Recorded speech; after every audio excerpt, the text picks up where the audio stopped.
نحمده ونصلي على رسوله الكريم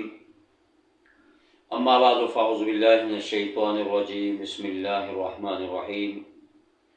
محترم سامعین ناظرین السلام علیکم ورحمۃ اللہ وبرکاتہ۔ آج کی اس نشست کے اندر پیغمبر صلی اللہ علیہ وسلم کی ایک دعا کا تذکرہ کروں گا کہ جو شخص اس دنیا کے اندر عزت چاہتا ہے، شہرت چاہتا ہے، کہ جو شخص اس دنیا کے اندر اپنا مقام اور مرتبہ چاہتا ہے، کہ جو شخص رزق کے اندر خیر و برکت چاہتا ہے، مال کے اندر خیر و برکت چاہتا ہے، صحت اور عافیت والی زندگی چاہتا ہے، اور جو شخص یہ چاہتا ہے کہ اس دنیا کے اندر جتنے بھی ایماندار مرد اور عورتیں، جتنے بھی مسلمان مرد اور عورتیں ہیں، کہ پوری دنیا کے اندر ان سب کے برابر اگر اسے اجر و ثواب چاہیے تو پھر اس دعا کا اہتمام کریں۔ فرمایا اللہم اغفر لی ولوالدی وللمؤمنین والمؤمنات والمسلمین والمسلمات، اور یہ دعا کو پڑھتے رہے۔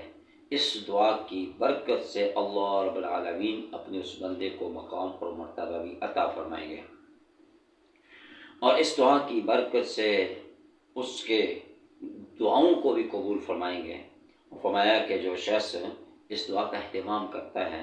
اس دعا کو پڑھتا ہے، تو اللہ تعالیٰ اس کو اس دنیا کے اندر عزتوں سے نوازتے ہیں۔ اللہ تعالیٰ اس کا مقام اور مرتبہ بلند فرما دیتے ہیں کہ جب وہ تمام مومنین اپنے لیے مغفرت اور بخشش کی دعا مانگتا ہے، اپنے والدین کے لیے مانگتا ہے، اور پھر پوری